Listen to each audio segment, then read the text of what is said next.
So only 10 slides today, but I have plenty to say, so don't worry. We'll be fine. And we're not going to sing Christmas carols? We could sing some Christmas carols if we have extra time at the end, which we might. You never know. I always have more to say than I think I do, so I tried to limit myself a little this week so we can all get everybody to bed. I'm tired this week because I have no heat in my house, and we have a big leak. We have a big water leak, so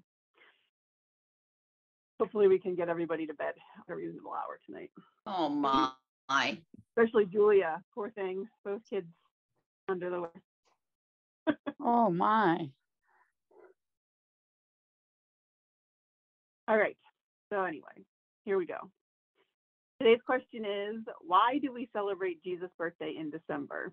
So we're a couple of weeks late for this kind of question, but oh well, that's okay. I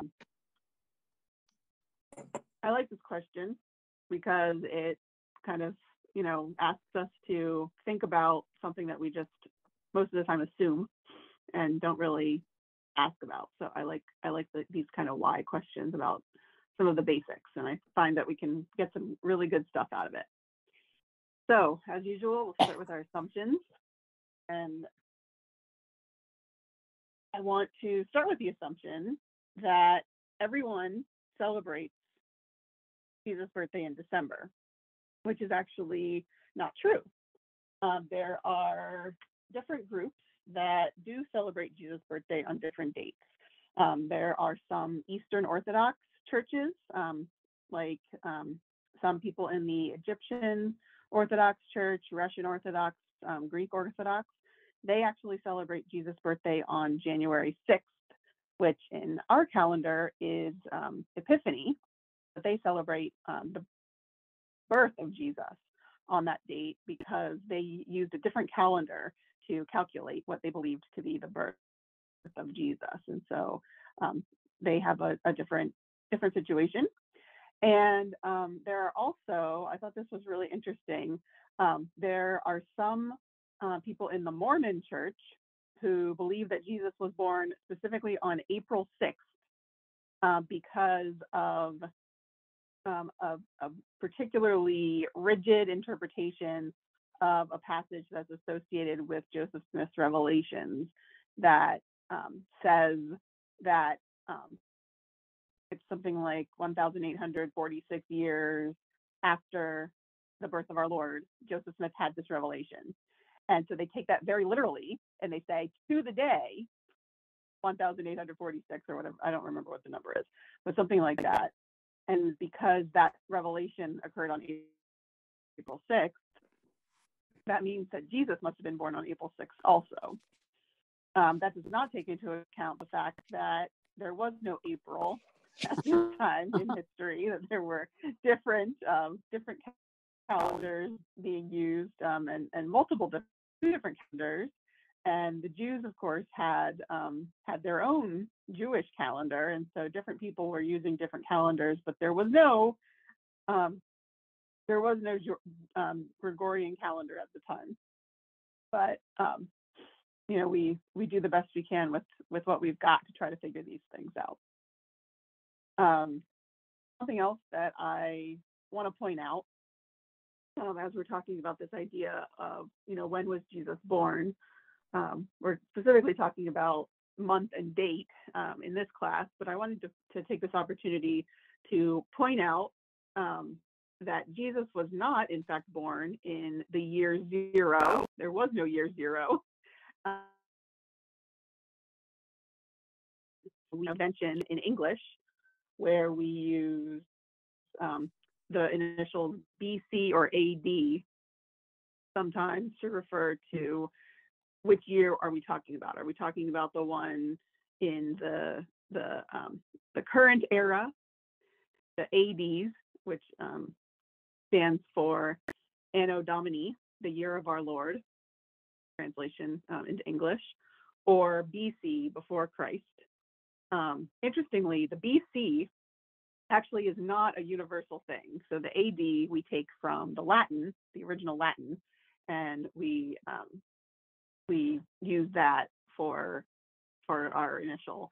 But BC is actually only used in English because it stands for before Christ. And so other languages have their own initials.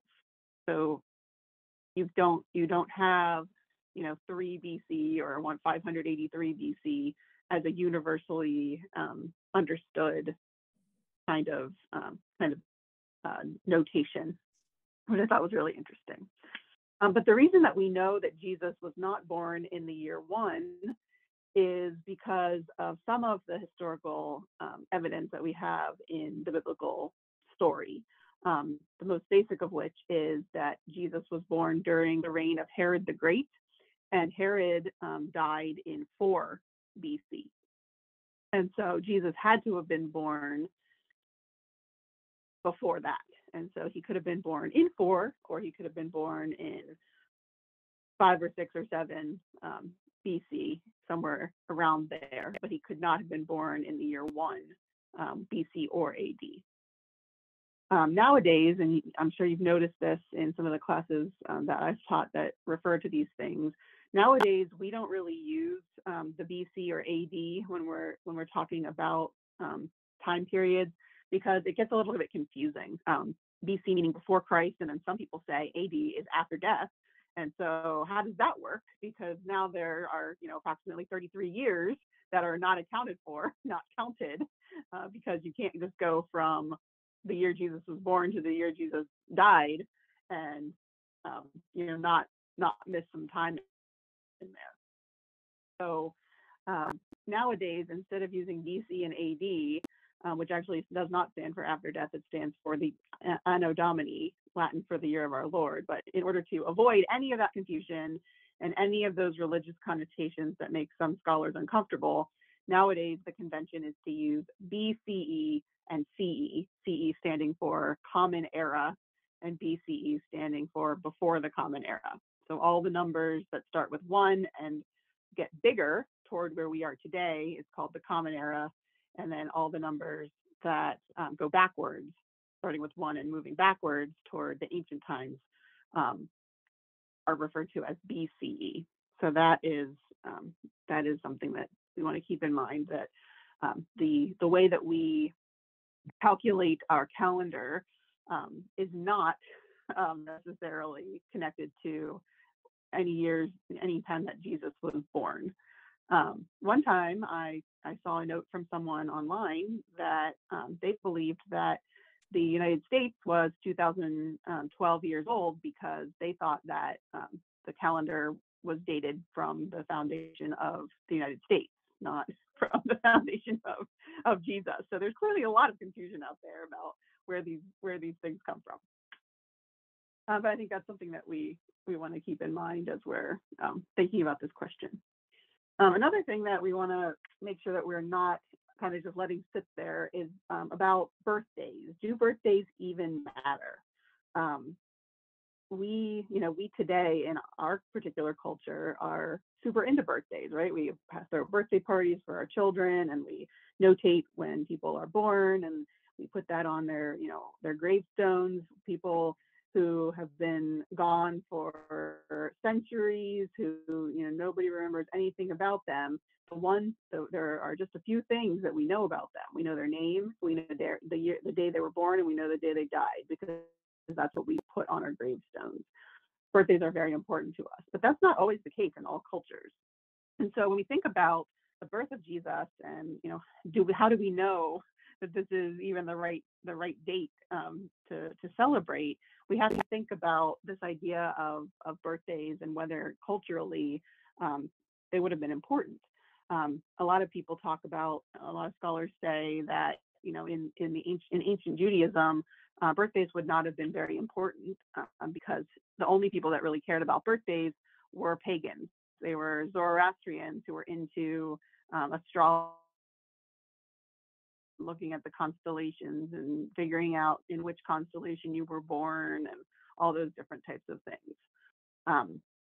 In addition, we actually do have some evidence in the Bible itself that the birth of Jesus was not very important. Verse 15, Paul is talking about his place in the lineage of this story about Jesus, and then on into Jesus's followers. And he says, "For I handed on to you as of first importance." So this is the information that is essential to what it is that they've got going on.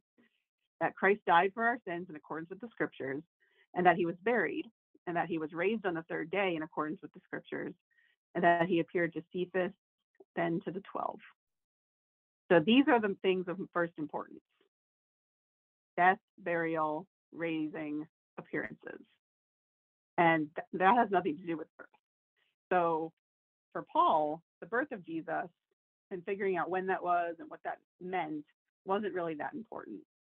Today, we talk a lot more about it, and I think it does have a lot of theological meaning, which we'll be able to talk about a little bit more later, in terms of, we talk about Emmanuel, God is with us. This is the celebration of when God came to earth to live among us and live as one of us. So it is important, I think, for us today, but it took time for the early Christians to develop this sense that the birth of Jesus is important, perhaps just as important, for some of us, even more important than Easter in some senses. So all those things I think we need to keep in mind as we are thinking about this question. So as we get into this question about why do we celebrate in December, I wanted to point out that there are some alternative possibilities and how we get to those. So the first one that I want to share is that there are some scholars who have kind of focused their attention on the star. What could this be historically, and how could that help us to pinpoint when Jesus would have been born?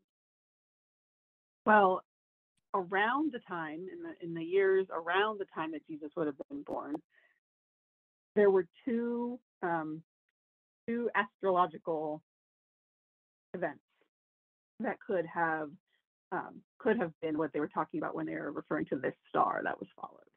The first one took place in June of the year 2 BCE, and this was a time when, from the perspective of the Earth, the planets Venus and Jupiter kind of came together, and so the light, the brightness of those two planets, as seen from the Earth, would have been much brighter than normal.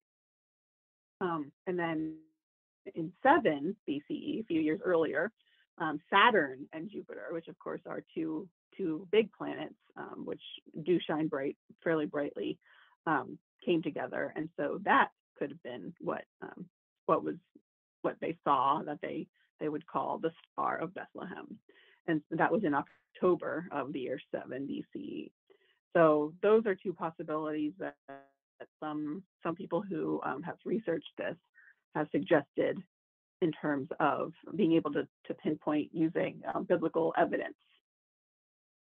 Another source of biblical evidence is the shepherds. We talk about, these guys are watching their flocks out in the fields. They're in the pastures. And so scholars debate whether December would have been a time when shepherds would have had their sheep in the field. There isn't really a lot of historical documentation of what low-level workers' lives were like, and what their daily and weekly and monthly and yearly schedules were. So we don't really know what the traditions would have been. Some say that no, December was much too cold, and it gets cold enough in the hills around a place like Bethlehem in December for it to snow, and so they would not have had their sheep out in the fields at that time. They would have brought them in to be closer to town, and maybe had them stay in a smaller enclosed area for those periods. Others said no, it wasn't like that. Then the weather would have been fine, and where else would they have gone if they had these big flocks of sheep? People didn't have enough money to afford to have shelter for their sheep for just a few months out of the year. They just would have had to suck it up and grow their woolly coats and get through it. And so they could have been out there. So this is something that's kind of debated, but the ones who do say that December would be too cold would suggest that the evidence points to Jesus being born sometime in the summer or fall rather than in winter and December. Now, this is my favorite alternative date. So there is a contingent of people who want to use the Bible to figure out exactly when Jesus was born. And Revelation chapter 12, verses 1 through 5. I'm not going to read it to you, but it it's a prophecy. And we've talked before about prophecies and how prophecies are not supposed to be crystal balls. They're not looking into the future and telling us what's going to happen. They are looking at what's currently happening or what has recently happened and interpreting it and trying to understand what it means theologically. What does this mean about God? What does this mean about our relationship with God? But not everybody reads the Bible that way. As we all know, some people interpret the Bible in a very odd way.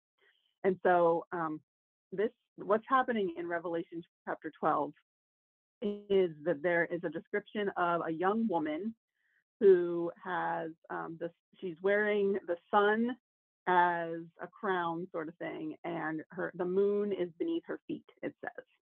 And so what these people say is that this is a description of the constellation Virgo, which is the woman, the shape of a woman.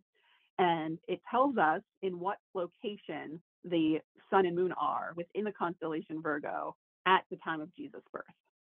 And so according to them, they can follow the stars and the patterns of the stars back thousands of years, and they can pinpoint precisely when Jesus was born based on this description and where the sun and moon were on these particular days. And so they say that according to their research, Jesus was born on September 11th in the year 3 BCE between 6:18 p.m. and 7:39 p.m. local time. Hey, Greg. So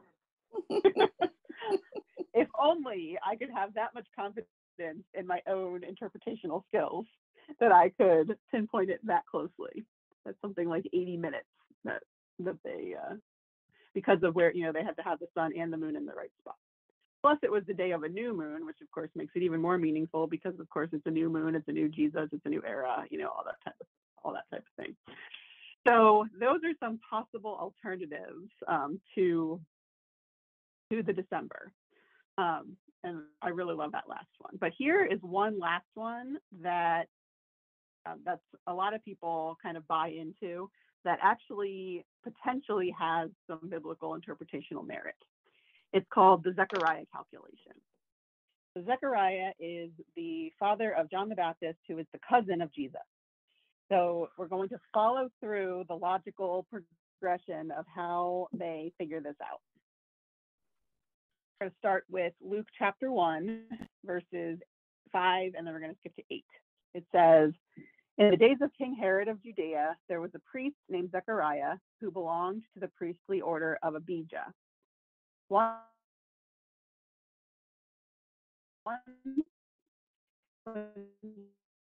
He was served the presence of God as part of his priestly duties. Somebody's got to be chosen to go into the holier areas to clean them up and commune with God and make sacrifices and all the other things that you have to do as a priest. And so he goes in there, and he is confronted with a messenger from God who tells him that in his old age he is going to have a son. His wife Elizabeth, who is old, is going to bear him a son, and he doesn't believe them. And so in order to prove that this is correct, the messenger says, you will be mute until your son is born. And so this is what happens. Zechariah comes out of his experience and he can't speak. And he goes home, and he continues to not be able to speak for a long time. So this is the message that he gets in this beginning of this story in Luke 1. And the reason why this helps us with figuring out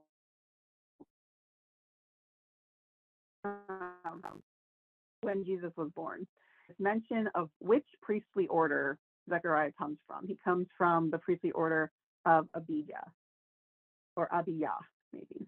And if we look back in the Bible, into the Hebrew scriptures, to get a little bit more information about this, we can look at 1 Chronicles 24, chapter verse 10, and it talks about that these priestly orders and who gets which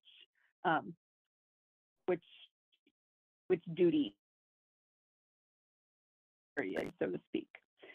What they did was they divided all the different priests into 24 groups, and then each of those groups got a week.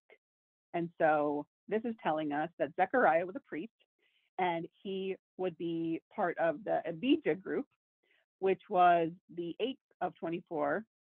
And we just so happen to know that group number 8 served during the month of Sivan, which correlates to our May to June. So somewhere in the middle of May to somewhere in the middle of June is kind of the correlation for that month. So when we move forward in the story, and it says, when Zechariah's time of service was ended, he went to his home. After those days, his wife Elizabeth conceived, and for 5 months she remained in seclusion.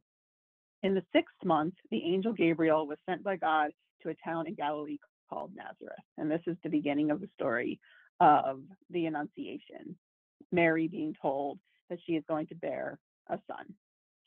And then after that, she goes to visit her cousin Elizabeth, and they spend some time together, and then the baby starts to be born. So if we look at this, and we know Zechariah home and do all of his, farming and job for their week of this, if say, right there in the middle of that mid-May to mid-June, then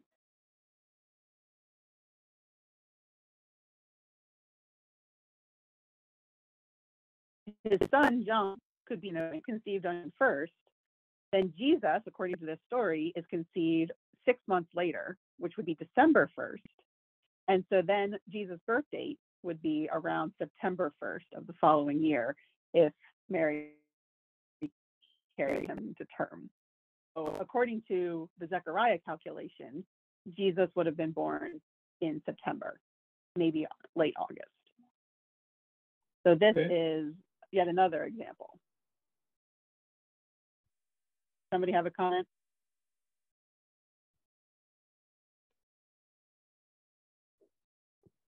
No? Okay. So these are just some examples of possible alternatives to our traditional calculation.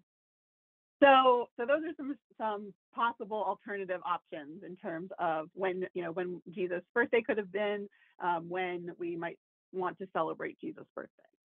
But there are some reasons why December 25th was chosen as we kind of start to actually work our way toward the question at hand, which is, why do we celebrate in December?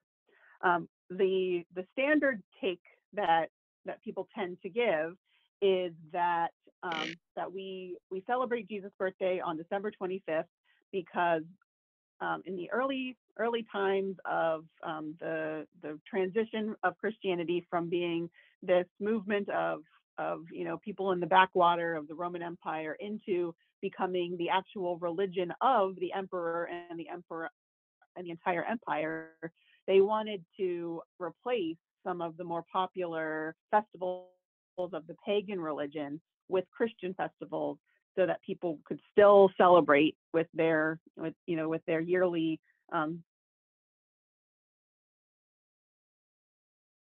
more legitimate in the eyes of the emperor, who is now a Christian. We'll assume that Saturnalia is what we're talking about here.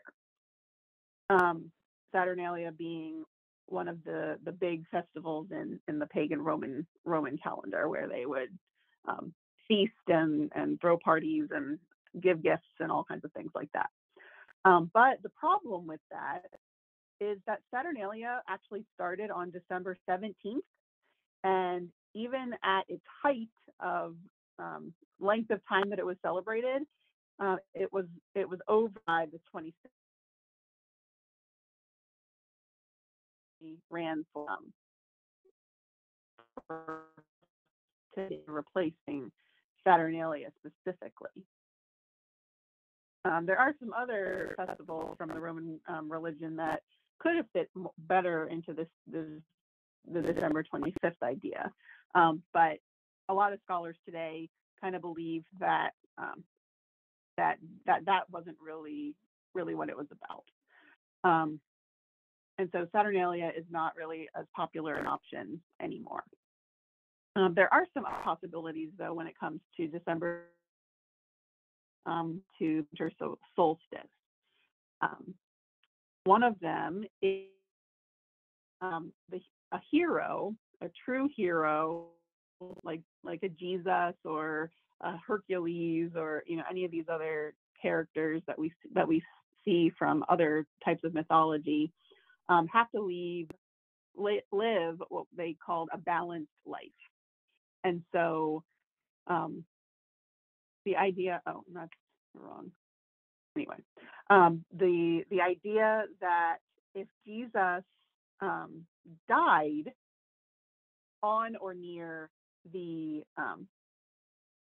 spring equinox, which is in March or April here, according to to the calendars of the, if his life ended at the spring equinox, then his life needed to begin at the spring equinox, of course, many years earlier. And so if he was conceived at the spring equinox, then would have been born, if you calculate 9 months past that, in December.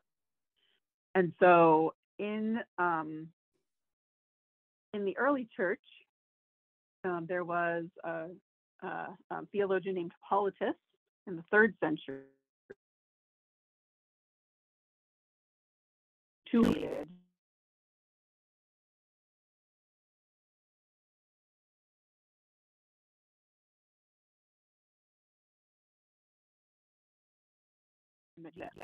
and so if Jesus was conceived, then therefore, if you calculate 9 months past March 25th, you get December 25th. And so that is why he said that you should celebrate on the 25th.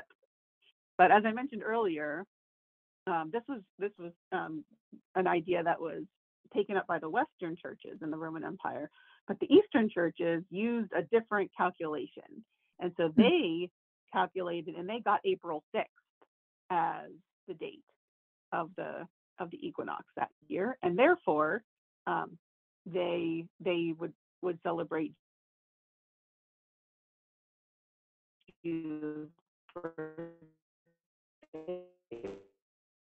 on January. Idea that there's kind of a tradition that creation on new life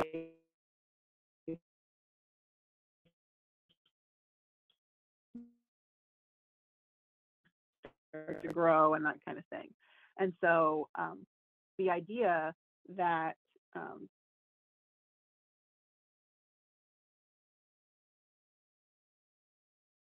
that creation happened on spring equinox, Jesus being conceived at the same time, really would fit into kind of this whole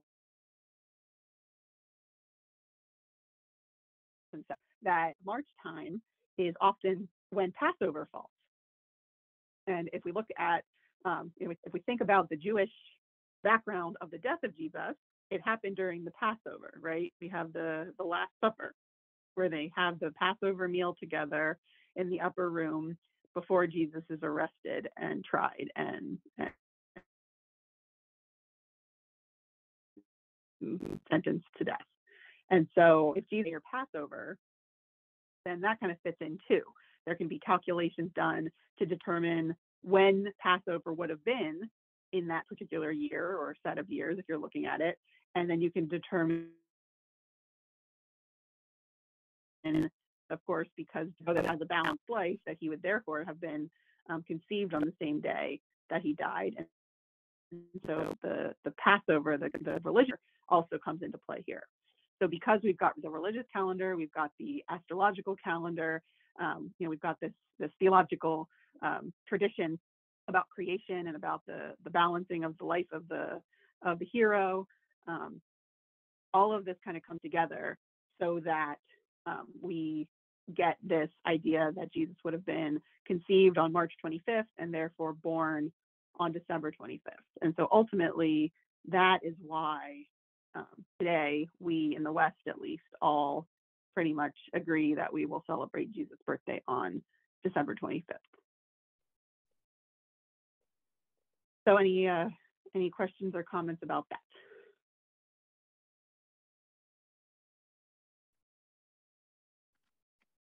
Nothing. I'm thinking. Well, keep thinking. You have one more slide. So coming back around then to that original question, why do we celebrate Jesus' birthday in December? Because of Hippolytus, because of all these different calculations that all these different people have done, and their interest in finding these connections, because of how historical people understood the lives of important people to work. All of these different things kind of came together so that it was determined that Jesus' birthday is December 25th, regardless of whether it makes sense that the shepherds would have been in the fields at that time, regardless of whether it makes sense that the star would have been in the sky at that time. I don't think any of that matters, because that was kind of the decision historically that was made, and so that's what we continue to stick with to this day. But I feel like there's a little bit more to this question than just answering the question. Very rarely do I answer the question. Today I answered the question. Why do we celebrate Jesus' birthday in December? Hippolytus. Kind of an easy answer. But I think that when we're thinking about this, facts are kind of boring to me. I want to know what it means. Why do we celebrate Jesus' birthday in December? Not historically, not practically, but why? What does it mean that we celebrate Jesus' birthday in December? And I think there are a lot of good reasons for us to celebrate Jesus' birthday in December, even if that's not actually when he was born. I don't really care when he was actually born. I don't think he cares if we celebrate his birthday on the actual day that he was born. I don't even know that we have the ability really to hold all these different calendars up to one another and figure out what day each one lines up to, because there's so many different times that calendars have been adapted. I know a little anecdote about Ben Franklin, who moved his birthday to a different date because they needed to make some adjustments to the Gregorian calendar, and he was happy to do so. So there's just so much complicated when it comes to the way that we count time, that I don't think it's necessarily even possible, even if we had enough evidence to figure it out. But if we're asking the question, why, for the reason of, what does it mean, rather than what are the facts behind this choice, then I think that we can say a few interesting and important things. I think when we think about, the end of December, then we can talk about light. We can talk about hope. We can talk about returning to longer days. We hit that winter solstice, and instead of the days getting shorter and the nights getting longer and the darkness maintaining for a long, long time, we can look forward to the return of longer days. We often have these services of the longest night during that time of year to help people to mourn and grieve and think about some of the realities of what life is like, even around the holidays. And I think that also offers some interesting juxtapositions with John the Baptist, because the birth of John the Baptist is celebrated on June 24th. And the reason for that is because John 3, verse 30 is a quotation from John the Baptist, and it says, "He must increase, I must decrease." So if we kind of associate John with the summer solstice and Jesus with the winter solstice because of when their birthdays are celebrated, then there is kind of a literal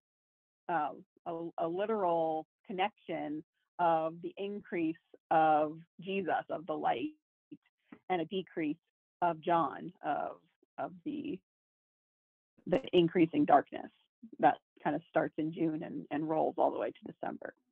So that's kind of an interesting piece to consider in there. I think too, we have the idea of new life, new birth. When we're thinking about, when Jesus was conceived, if we add in that aspect of it with that March 25th thing, it's not just that, we have to have these balanced lives, and so that our heroes are conceived and die on the same day of the year in a different year. I think the idea that Christmas is connected to Easter in these ways because of the timing of Jesus' conception is meaningful too theologically. We have to remember that Easter was celebrated much earlier than Christmas ever was, just like what Paul said. What's of first importance? That Jesus died and was buried and rose and appeared. And so the earliest Christians, they celebrated Sundays. They got together on Sundays for worship. And then the very first festival was Easter. And at Easter, of course, we celebrate new life, new birth, new hope for the springtime and for our lives.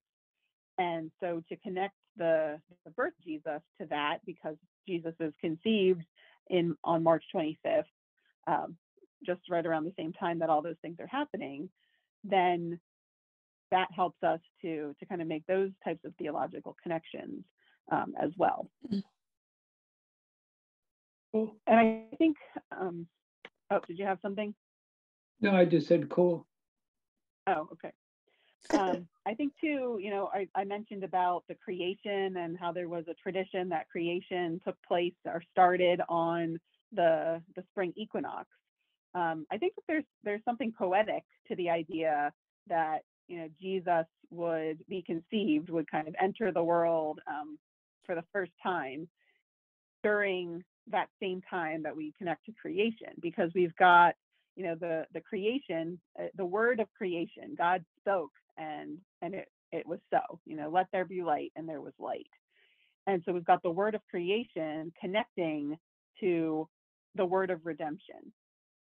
Jesus, as the word of God, enters into the world in the same way at the same time that the world itself came into being. So I think there's some interesting things to think about and explore there in terms of how does the incarnation, how does the appearance of God in the flesh connect to and help us to interpret and understand what creation means, and how God is connected to that creation and invested in that creation, and desires to redeem that creation, even in the face of everything that humans have done to screw it up. So I think that there's a lot of really interesting stuff going on if you think about this question about why we celebrate Jesus' birthday in December, and because we do, what does that mean? So I wanted to just kind of throw some of those possibilities out there for all of you to consider and chew on this week. So that was a fairly simple question. Look at me, even with all my interruptions, I got done at 8:03. So I just wanted to wrap up with reading to you from John chapter 1, which is a pretty familiar passage that is read during the Christmas time.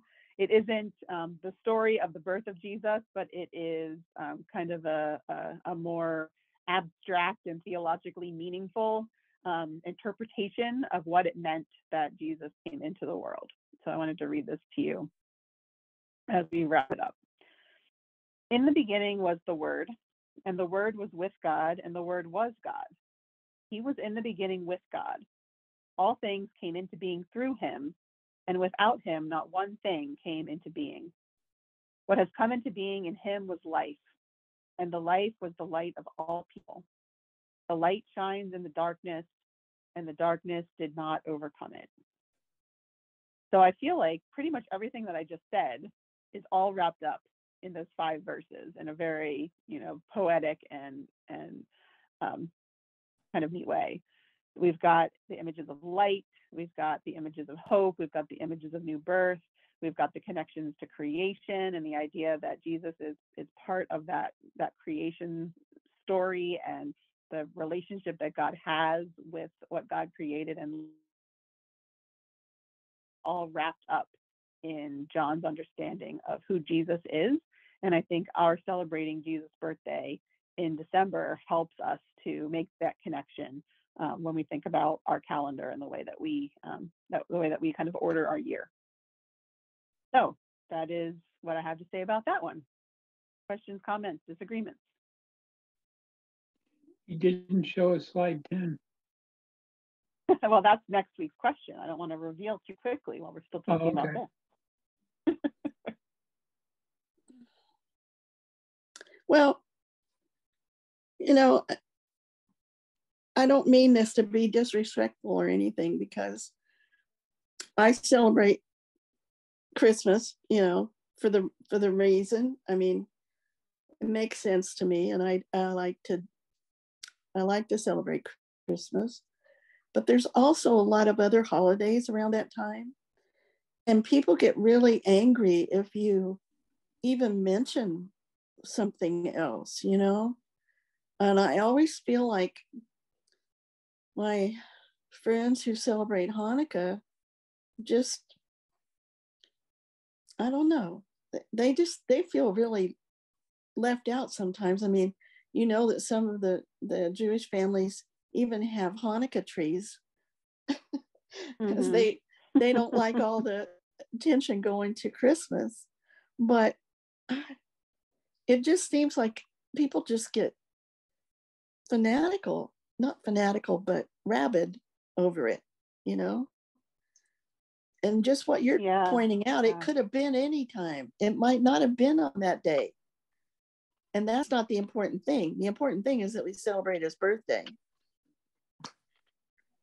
Yeah. Right? Yeah. And there are a lot of people who get like that. I know there are some people in my family who, for whom it's all about the day. It can't, you can't get together on a different day because it's got to be on that day, or if it doesn't count, somehow. So you kind of lose sight of the fact that isn't Christmas about stopping and thinking about what it means that God is with us and celebrating together and being with our family and being, with our worshiping family and those types of things. But some people kind of lose sight of that and make it all about that particular date, right, on the calendar. Forgetting the fact, of course, that calendars are a human construct and don't actually exist in the first place. Yeah. It's just kind of strange. I agree. But it is interesting, we've got all these holidays, right? We call it the holidays in the United States, and we have Christmas, of course, and we just talked about that and where that came from and why it's then. Hanukkah actually wasn't really that big a festival for Jews until the diaspora and the development of Christmas. And then because Hanukkah happened to fall nearby to Christmas, there was kind of this, we can have a special thing too. Yeah. So that's kind of where that one falls in. And then, some of the newer ones like Kwanzaa, attempting to kind of snatch the spirit of the season out of the jaws of consumerism, like Christmas has kind of been sucked into, attempting to focus it more on the family and the values of belief and culture, that kind of thing. I think that is legitimate. I think that's an attempt to kind of right the course in a way that we have not really been able to do with Christmas as it's gotten kind of pulled away from what it means to us as Christians, because for so many decades and centuries,